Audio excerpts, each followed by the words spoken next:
Hello friends, welcome to my YouTube channel. तो कैसे हैं आप सभी? आई होप आप सभी अच्छे होंगे और अपनी पढ़ाई मन लगाकर कर रहे होंगे। तो चलिए आज हम आप लोग के लिए भारत का भूगोल का लेक्चर 3 लेकर आए हैं, जिसमें हम एनसीईआरटी सार संग्रह के सभी महत्वपूर्ण प्रश्नों की चर्चा करेंगे। तो चलिए देखते हैं आज का क्वेश्चन कि प्राचीन भारतीय ऐतिहासिक भूगोल में रत्नाकर नाम किसका सूचक था? तो वह हिंद महासागर का। तमिलनाडु व आंध्र प्रदेश के समुद्री तट का क्या नाम है? तो वह है कोरोमंडल तट। कन्याकुमारी को किस अन्य नाम से जाना जाता है? तो कन्याकुमारी को किस अन्य नाम से जाना जाता है? तो केप कोमोरिन नाम से जाना जाता है। अंडमान और निकोबार द्वीप समूह में सबसे अधिक ऊंचाई वाली चोटी कौन सी है? तो वह है सैंडल पीक। अंडमान व निकोबार द्वीप समूह स्थित है। अंडमान व निकोबार द्वीप समूह स्थित है। कहाँ स्थित है? बंगाल की खाड़ी में स्थित है। नेक्स्ट क्वेश्चन, अंडमान निकोबार द्वीप समूह में द्वीपों की संख्या कितनी है? 572। 10 डिग्री चैनल किन दो द्वीपों को पृथक करता है? वो है अंडमान को निकोबार द्वीप से अलग करता है। बैरन द्वीप अवस्थित है बंगाल की खाड़ी में। तो बैरन द्वीप कहाँ अवस्थित है? बंगाल की खाड़ी में। श्रीहरिकोटा द्वीप कहाँ अवस्थित है? पुलिकट झील के समीप। राम सेतु कहाँ प्रारंभ होता है? राम सेतु कहाँ प्रारंभ होता है? तो धनुषकोडी से प्रारंभ होता है। लक्षद्वीप कहाँ अवस्थित है? लक्षद्वीप अरब सागर में अवस्थित है। भारत का कौन सा द्वीप समूह प्रवाल निर्मित है? वो है लक्षद्वीप। मिनिकॉय द्वीप भारतीय तटरेखा के सुदूरवर्ती द्वीप की श्रेणी में आता है। मिनिकॉय द्वीप भारतीय तटरेखा के सुदूरवर्ती द्वीप की श्रेणी में आता है।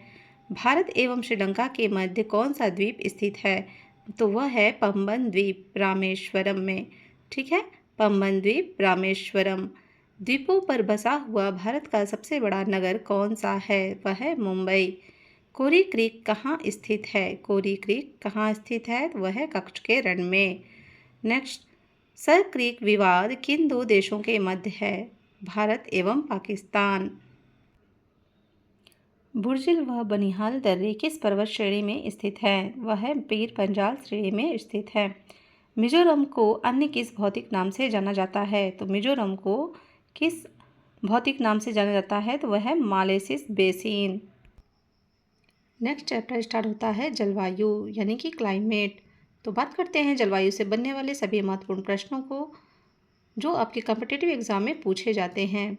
तो देखिए, फर्स्ट क्वेश्चन है कि किसी क्षेत्र की जलवायु को निर्धारित करने वाला मुख्य कारक कौन सा है? तो वह है अक्षांशीय अवस्थिति। जलवायु को नियंत्रित करने वाले कारकों से संबंधित शब्द। जलवायु को नियंत्रित करने वाले कारकों के लिए एक शब्द लैंडफॉर्म्स का प्रयोग किया जाता है जो जलवायु को प्रभावित करते हैं। लैंडफॉर्म को डिटेल से देखते हैं। LANDFORMS। L for latitude, A for altitude, N for nearest from sea, D for direction of wind, F for forest, O for ocean currents, R for rainfall, M for mountain, S for soil. Latitude means अक्षांश, altitude means ऊंचाई, nearest from sea यानी समुद्र से निकटता, direction of wind यानी पवन की दिशा, फॉरेस्ट मीन्स वन, ओशियन करेंट्स मीन्स समुद्री जलधाराएं, रेनफॉल मीन्स वर्षा, माउंटेन मीन्स पहाड़ या पर्वत, सॉइल मीन्स मिट्टी। लैंडफॉर्म्स का ये फुल नेम है जो आप लोग इसे अच्छे से कवर कर लेंगे। नेक्स्ट क्वेश्चन देखेंगे, भारत में ग्रीष्मकालीन मानसून के प्रवाह की सामान्य दिशा क्या है? तो दक्षिण पश्चिम से उत्तर पूर्व। भारत के उत्तरी पश्चिमी मैदानों में शीत ऋतु में किसके प्रभाव से वर्षा होती है? तो वह है पश्चिमी विक्षोभों के प्रभाव से वर्षा होती है। भारत के किन राज्यों में शरद ऋतु में वर्षा होती है? तो भारत के किन राज्यों में शरद ऋतु में वर्षा होती है? तो वह है पंजाब एवं तमिलनाडु एवं आंध्र प्रदेश। भारत में औसत वार्षिक वर्षा कितनी है? लगभग 125 सेंटीमीटर है। भारत में सर्वाधिक वर्षा किन क्षेत्रों में होती है? वह है पश्चिमी घाट, पूर्वी हिमालय तथा मेघालय। नेक्स्ट देखेंगे कि भारत में उष्णकटिबंधीय मानसूनी जलवायु पाई जाती है तथा यहाँ सर्वाधिक वर्षा दक्षिण पश्चिम मानसून द्वारा होती है। जलवायु को मानसूनी जलवायु कहा जाता है। तो जलवायु को मानसूनी जलवायु कहा जाता है। भारतीय उपमहाद्वीप पर ग्रीष्म ऋतु में उच्च ताप और निम्न दाब हिंद महासागर से वायु का आकर्षण करते हैं, जिसके कारण प्रभावित होती है दक्षिणी पश्चिमी मानसून। नेक्स्ट देखेंगे व्यापारिक पवनें। व्यापारिक पवनें 0 डिग्री से 30 डिग्री उत्तरी एवं दक्षिणी अक्षांशों के मध्य बहने वाली पवनें हैं। ये पवनें उपोष्ण उच्च वायु दाब कटिबंधों यानी 35 डिग्री NS से विषुवतीय निम्न वायु दाब कटिबंधों 0 डिग्री से 5 डिग्री NS की ओर बहती है। उत्तरी गोलार्ध में इन्हें उत्तर पूर्व व्यापारिक पवनें तथा दक्षिणी गोलार्ध में इन्हें दक्षिण पूर्व व्यापारिक पवनें कहा जाता है। नेक्स्ट क्वेश्चन, पश्चिम बंगाल और असम में ग्रीष्म ऋतु में चलने वाली पवनों को स्थानीय भाषा में क्या कहते हैं? तो वह काल बैसाखी तथा चाय वर्षा कहते हैं। भारत में सबसे कम वर्षा वाला स्थान कौन सा है? तो वह है लेह में क्या होती है? सबसे कम वर्षा होती है। कोपेन ने वर्ष 1918 में विश्व की जलवायु को कितने वर्गों में विभाजित किया? वह 5 वर्गों में विभाजित किया। जलवायु निर्धारण के आधार की बात करते हैं तो फर्स्ट है वार्षिक एवं मासिक औसत तापमान, सेकेंड है वार्षिक एवं मासिक वर्षा, थर्ड है आप वनस्पति। नेक्स्ट क्वेश्चन है कि भारत में दक्षिण पश्चिमी मानसून का समय सामान्यतः कब से कब तक होता है? तो वह जून से सितंबर तक होता है। भारत में मानसून का आगमन सबसे पहले किस राज्य से में होता है? ठीक है, भारत में मानसून का आगमन सबसे पहले किस राज्य में होता है? वह केरल में होता है। भारत में नार्वेस्टर की उत्पत्ति कहाँ होती है? भारत में नार्वेस्टर की उत्पत्ति छोटा नागपुर पठार पर होता है। नेक्स्ट क्वेश्चन कि तमिलनाडु में मानसून के सामान्य महीने में कौन से हैं? वह नवंबर व दिसंबर। भारतीय मानसून को प्रभावित करने वाले घटक कौन से हैं? तिब्बत का पठार, जेट स्ट्रीम, एल नीनो एवं ला नीना आदि हैं। उत्तरी पूर्वी मानसून से सबसे अधिक वर्षा प्राप्त करने वाला राज्य कौन सा है? वह है तमिलनाडु का कोरोमंडल तट। ठीक है, तमिलनाडु का कोरोमंडल तट। भारत के किन क्षेत्रों में औसत वार्षिक वर्षा 200 मिलीमीटर होती है? तो राइट आंसर उसका जम्मू कश्मीर व पश्चिमी राजस्थान। नेक्स्ट क्वेश्चन कि अमृतसर एवं शिमला लगभग एक ही अक्षांश पर स्थित हैं, किंतु उनकी जलवायु में भिन्नता का मुख्य कारण है उनकी ऊंचाई में भिन्नता। क्या है आंसर? उनकी ऊंचाई में भिन्नता। नेक्स्ट क्वेश्चन कि भारत में सर्वाधिक दैनिक तापांतर किस स्थान पर पाया जाता है? तो आंसर होगा उसका राजस्थान के मरुस्थलीय क्षेत्रों में पाया जाता है। भारत में मानसून के प्रस्फोट के लिए किसे उत्तरदायी माना जाता है? तो वह है पूर्वी जेट प्रवाह को। नेक्स्ट चैप्टर स्टार्ट करते हैं मृदा यानी कि सॉइल। मृदा से बनने वाले सभी महत्वपूर्ण प्रश्नों को हम यहाँ पर डिस्कस करेंगे।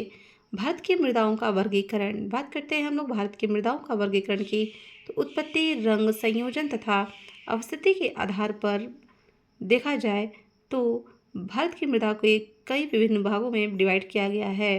पहला है जलोढ़ मृदा, सेकेंड है काली मृदा, थर्ड है लाल और पीली मृदा, फोर्थ लेटराइट मृदा, फिफ्थ शुष्क मृदा, सिक्स लवणी मृदा, सेवेंथ पीठ मृदा, एट्थ वन मृदा।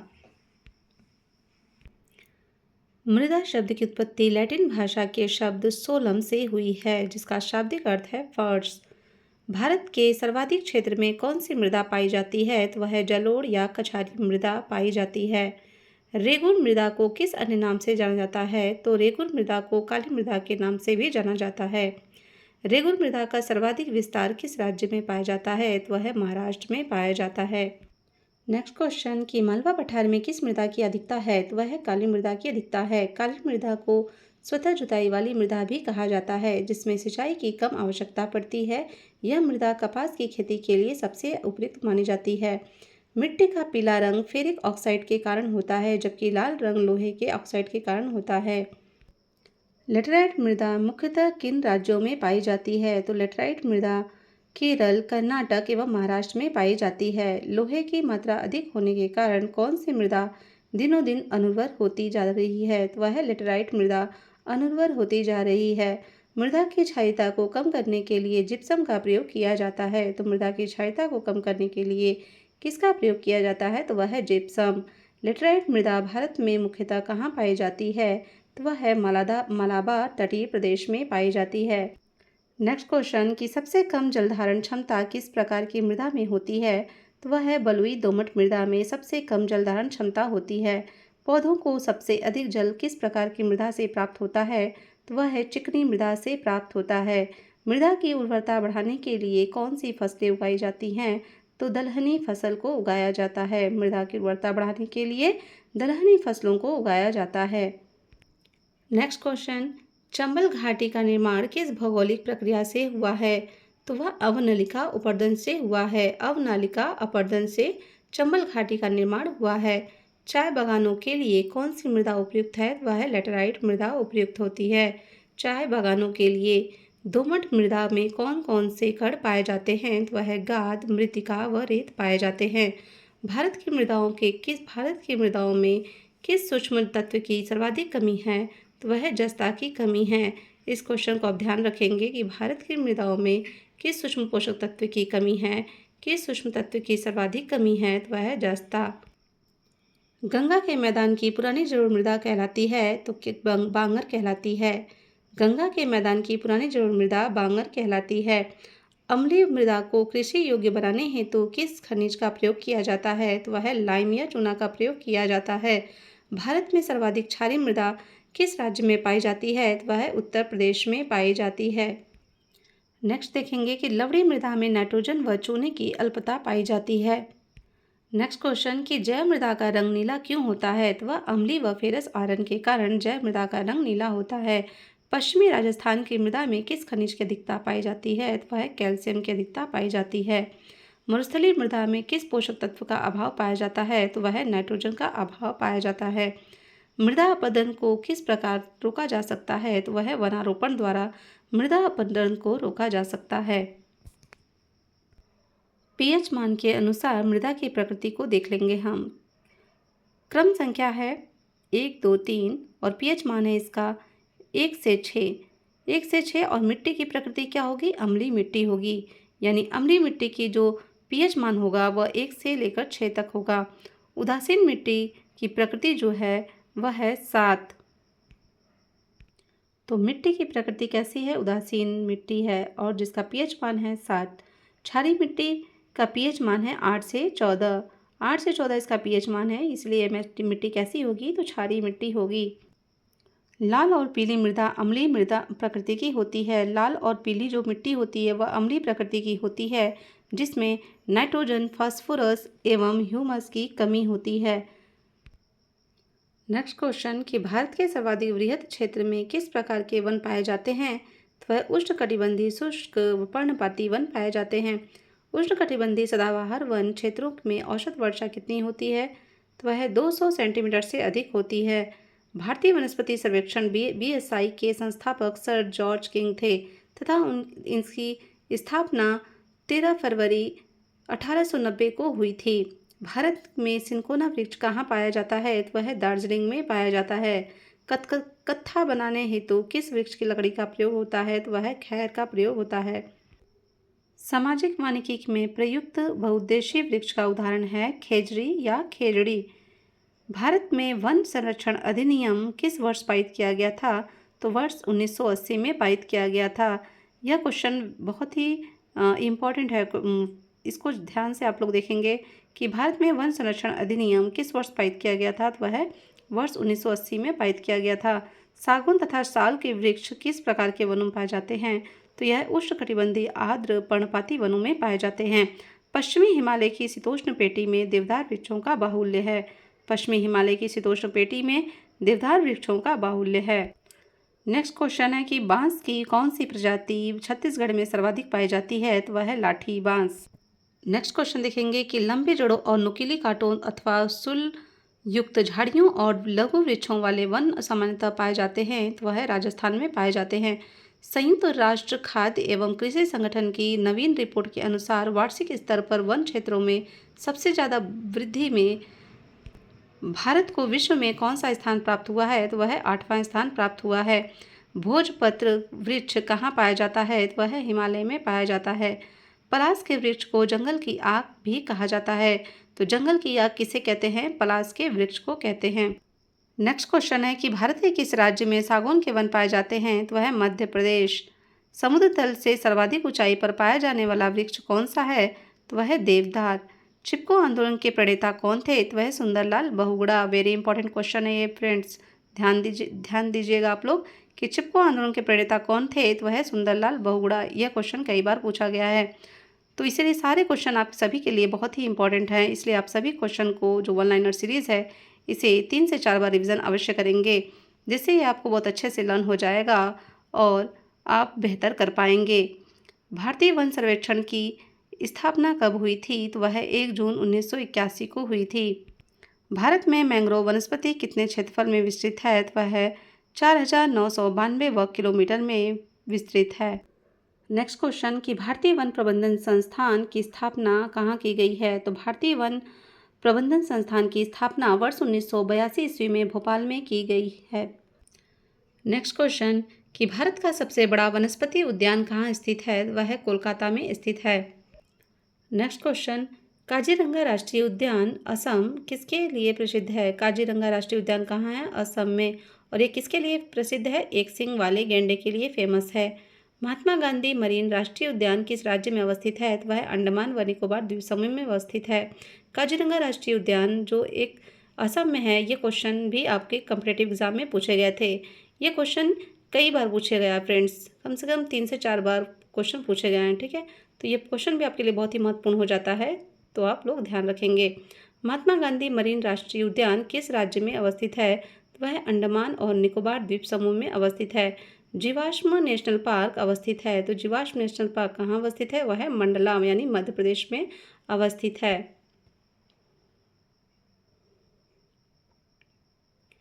कान्हा राष्ट्रीय उद्यान किसके लिए प्रसिद्ध है? वह रॉयल बंगाल टाइगर के लिए प्रसिद्ध है। कान्हा राष्ट्रीय उद्यान किसके लिए प्रसिद्ध है? तो रॉयल बंगाल टाइगर के लिए फेमस है। नेक्स्ट क्वेश्चन वर्ष 1974 में स्थापित नामदफा राष्ट्रीय उद्यान किस राज्य में अवस्थित है? वर्ष 1974 में स्थापित नामदफा राष्ट्रीय उद्यान किस राज्य में स्थित है? तो वह अरुणाचल प्रदेश में स्थित है। तो नामदफा राष्ट्रीय उद्यान कहाँ पे है? तो वह अरुणाचल प्रदेश। बंदीपुर राष्ट्रीय उद्यान कर्नाटक। बंदीपुर राष्ट्रीय उद्यान कहाँ है? कर्नाटक में। किस वर्ष स्थापित किया गया था? तो बंदी राष्ट्रीय उद्यान को किस वर्ष स्थापित किया गया है? वर्ष 1974 में स्थापित किया गया है। नागरहोल राष्ट्रीय उद्यान कर्नाटक का परिवर्तित नाम क्या है? नागरहोल राष्ट्रीय उद्यान का परिवर्तित नाम क्या है? तो राजीव गांधी राष्ट्रीय उद्यान। नोकरेक जैव मंडलीय क्षेत्र किस राज्य में अवस्थित है? तो नोकरेक जैव मंडलीय क्षेत्र किस राज्य में अवस्थित है? तो वह मेघालय में अवस्थित है, नोकरेक। ओके।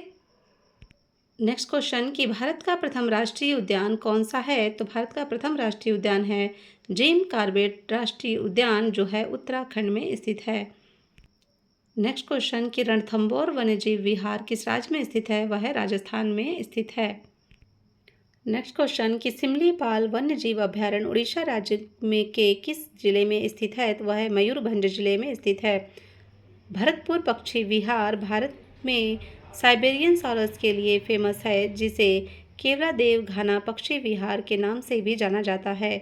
संयुक्त राष्ट्र महासभा ने किस दशक को जैव विविधता दशक घोषित किया था?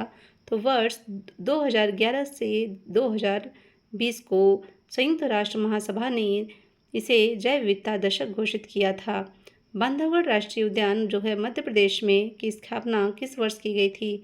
बांधवगढ़ राष्ट्रीय उद्यान की स्थापना किस वर्ष की गई थी? तो 1968 में की गई थी। जो कहाँ पे है बांधवगढ़ राष्ट्रीय उद्यान? तो वह है मध्य प्रदेश। एकमात्र अभ्यारण्य जहाँ कश्मीरी स्टैग पाया जाता है, एकमात्र अभ्यारण्य जहाँ कश्मीरी स्टैग पाया जाता है, तो वह है दाचीग्राम राष्ट्रीय उद्यान, जम्मू कश्मीर। नेक्स्ट क्वेश्चन की बात करते हैं कि गर्म पानी अभ्यारण्य किस राज्य में स्थित है? तो वह असम में स्थित है। क्वाका किस पशु की विलुप्त प्रजाति है? तो वह जेब्रा की प्रजाति है। डॉक्टर सलीम अली भारतीय पक्षी वैज्ञानिक के रूप में प्रसिद्ध हैं। तो भारतीय पक्षी वैज्ञानिक के रूप में कौन फेमस है? तो वह डॉक्टर सलीम अली। कंचनजंगा राष्ट्रीय पार्क जो है सिक्किम में किस वर्ष स्थापित हुआ था? तो वर्ष 1977 में स्थापित हुआ था। कंचनजंगा राष्ट्रीय उद्यान कहाँ पे है? सिक्किम में स्थित है। प्रसिद्ध गिर वन किस राज्य में स्थित है? तो वह है गुजरात। गिर वन एशियाई शेर के लिए प्राकृतिक पर्यावास है। गिर वन एशियाई शेर के लिए प्राकृतिक पर्यावास है। भारतीय प्राणी सर्वेक्षण का मुख्यालय कहाँ स्थित है? तो वह है कोलकाता में। भारतीय प्राणी सर्वेक्षण का मुख्यालय कहाँ पे है? वह है कोलकाता में।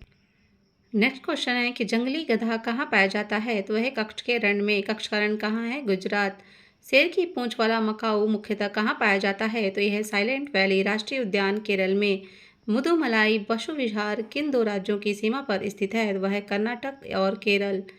केरल स्थित पेरियार राष्ट्रीय उद्यान हाथी अभ्यारण्य और बाघ अभ्यारण्य के लिए भी जाना जाता है। तो केरल स्थित पेरियार राष्ट्रीय उद्यान हाथी अभ्यारण्य और बाघ अभ्यारण्य के लिए भी जाना जाता है। मानस वन्यजीव विहार किस राज्य में स्थित है? तो वह असम में स्थित है। मानस वन्यजीव विहार किस राज्य में स्थित है? तो वह है असम। बहुत ही इंपॉर्टेंट प्रश्न है फ्रेंड्स, ध्यान दीजिएगा आप सभी लोग, इसे अच्छे से 2-3 बार लर्न कर लीजिएगा। नेक्स्ट क्वेश्चन कि हिम तेंदुआ भारत में कहाँ पाया जाता है? तो वह है सिक्किम। सारस किस राज्य का राजकीय पक्षी है? तो वह उत्तर प्रदेश का पक्षी है। नल सरोवर पक्षी विहार किस राज्य में स्थित है? तो नल सरोवर पक्षी विहार गुजरात में स्थित है। यूनेस्को द्वारा भारत के कितने जैव प्रमंडल आरक्षित क्षेत्रों को मान्यता प्रदान की गई है? वह है 12। यूनेस्को द्वारा भारत के 12 जैव मंडल आरक्षित क्षेत्रों को मान्यता प्रदान की गई है। गुजरात के कच्छ के रण में स्थित एशिया के सबसे बड़े घास के मैदान को किस नाम से जाना जाता है? तो वह है बन्नी ग्रासलैंड। भारत के जैव मंडल आरक्षित क्षेत्रों की संख्या कितनी है? तो वह है 18। भारत में जैव मंडल आरक्षित क्षेत्र यानी कि बायोस्फीयर रिजर्व की संख्या कितनी है? तो वह है 18। नेक्स्ट क्वेश्चन कि राष्ट्रीय बाघ संरक्षण प्राधिकरण की स्थापना किस वर्ष की गई थी? तो वर्ष 1973 में हुई थी। राष्ट्रीय बाघ संरक्षण प्राधिकरण की स्थापना वर्ष 1973 में हुई थी, जिसका उद्देश्य बाघों की संख्या में वृद्धि करना व संरक्षण करना है। तो देखते हैं महत्वपूर्ण वन्यजीव अभ्यारण्य। राज्य एवं वन्यजीव अभ्यारण्य की चर्चा करते हैं तो राज्य है आपका आंध्र प्रदेश। आंध्र प्रदेश में देखेंगे कि कौन कौन से वन्यजीव अभ्यारण्य हैं। तो कोरिंगा, कोल्लेरू, पुलिकट, नागार्जुन सागर, श्रीशैलम, प्राणहिता, ये सभी जो है अभ्यारण्य आंध्र प्रदेश में स्थित है। तेलंगाना राज्य की अगर बात करते हैं तो तेलंगाना राज्य में कौन कौन से वन्यजीव अभ्यारण्य हैं? तो उसके नाम हैं नागार्जुन सागर, श्रीशैलम, प्राणहिता, किन्नेश रानी। नेक्स्ट बिहार में वन्यजीव अभ्यारण्य की अगर हम बात करते हैं तो बरेला झील, वर्तमान में सलीम अली जुब्बा सहनी पक्षी विहार, भीम बांध, गौतम बुद्ध, कांवड़ झील, कैमूर, वाल्मीकि वन्यजीव अभ्यारण्य, विक्रमशिला वन्यजीव अभ्यारण्य और गंगा डॉल्फिन, ये सभी वन्यजीव अभ्यारण्य जो है आपके बिहार में हैं। नेक्स्ट चंडीगढ़ में है सुखना झील। चंडीगढ़ में कौन सा है? सुखना झील वन्यजीव अभ्यारण्य है चंडीगढ़। नेक्स्ट देखेंगे छत्तीसगढ़ में देखते हैं कौन से वन्यजीव अभ्यारण्य हैं। तो वह है अचान कमार सीता नदी। गोवा में है भगवान महावीर जिन्हें कहा जाता है मोल्लेम। गुजरात की बात करते हैं तो गुजरात में है ग्रेट इंडियन बस्टर्ड, गिर, कच्छ की खाड़ी, नल सरोवर, नारायण सरोवर, पूर्णा, जंगली गधा, ये सभी वन्यजीव अभ्यारण्य वह है गुजरात में। हिमाचल प्रदेश की बात करते हैं तो हिमाचल प्रदेश में है चंद्रताल, पोंग डैम झील, रेणुका, ये सभी वन्यजीव अभ्यारण्य हिमाचल प्रदेश में हैं। जम्मू कश्मीर में देखते हैं कि जम्मू कश्मीर के वन्यजीव अभ्यारण्य की बात करते हैं तो वो है होकेरसर, सुरिनसर, मानसर। लद्दाख में देखेंगे चांगथाल शीत मरुस्थल वन्यजीव अभ्यारण्य है जो लद्दाख में स्थित है। और एक है काराकोरम वन्यजीव अभ्यारण्य भी लद्दाख में स्थित है। नेक्स्ट देखेंगे कि झारखंड में कौन कौन से वन्यजीव अभ्यारण्य हैं। तो उसका नाम है डालमा, गौतम बुद्ध, हजारीबाग, पारसनाथ, पलामू, तोपचंची। कर्नाटक में है डांडेली, घाटप्रभा, चिंचोली, ताल कावेरी। नेक्स्ट है केरल में है थडेक्कड़, इदुक्की, नेयार, पराम्बिकुलम, मालाबार, पेरियार, वायनाड, कुमारकोम। तो ये सभी वन्यजीव अभ्यारण्य केरल में स्थित हैं। नेक्स्ट देखते हैं मध्य प्रदेश। मध्य प्रदेश में है बोरी, गांधी सागर, राष्ट्रीय चंबल, पन्ना, रातापानी, सोन घड़ियाल, ये सभी वन्यजीव अभयारण्य मध्य प्रदेश में स्थित हैं। महाराष्ट्र में देखते हैं तो महाराष्ट्र में है फड़साण, बोर, कलसुबाई, हरिश्चंद्र घाट, मेल घाट, नागजीरा पक्षी, पेनगंगा, उमरेद करंडाला, ये सभी जो हैं वो महाराष्ट्र में स्थित हैं। उड़ीसा की बात करते हैं तो उड़ीसा में है भीतरकनिका। भीतरकनिका वेरी इंपॉर्टेंट है। चिल्का और गहीर माथा, नंदनकानन, सतकोशिया, गार्ज, सिमलीपाल, ये सभी जो है उड़ीसा में वन्यजीव अभयारण्य हैं। पंजाब की बात करते हैं तो पंजाब में है हरिके झील। नेक्स्ट है राजस्थान। राजस्थान में माउंट आबू, सरिस्का, जवाहर सागर, राष्ट्रीय चंबल वन विहार वन्यजीव अभयारण्य स्थित हैं। तमिलनाडु की बात करते हैं तो तमिलनाडु में है कोडाईकनाल, नेल्लई, पॉइंट कैलिमर, पुलिकट झील, सत्यमंगलम, कलंकड, इंदिरा गांधी जिसका नाम है दूसरा अन्नामलाई, और वेदांथलंग। उत्तर प्रदेश की बात करते हैं तो कैमूर, महावीर स्वामी, राष्ट्रीय चंबल, ओखला पक्षी, पटना पक्षी विहार, ये सभी जो हैं उत्तर प्रदेश में वन्यजीव अभयारण्य हैं। बात करते हैं अगर दिल्ली की तो दिल्ली में है असोला भाटी वन्यजीव अभयारण्य। अरुणाचल प्रदेश में है पखुई, सेसा आर्किड, अरुणाचल प्रदेश। असम में है दीपोर बील, पूर्वी कार्बी आंगलांग, लाओ खोवा, ये सभी जो है असम में स्थित हैं। मिजोरम की बात करते हैं तो मिजोरम में है दम्पा, थोरान टलाग, ओके। सिक्किम में है किताम, पांगोलखा। त्रिपुरा में है गुमटी, सेपाहीजाला।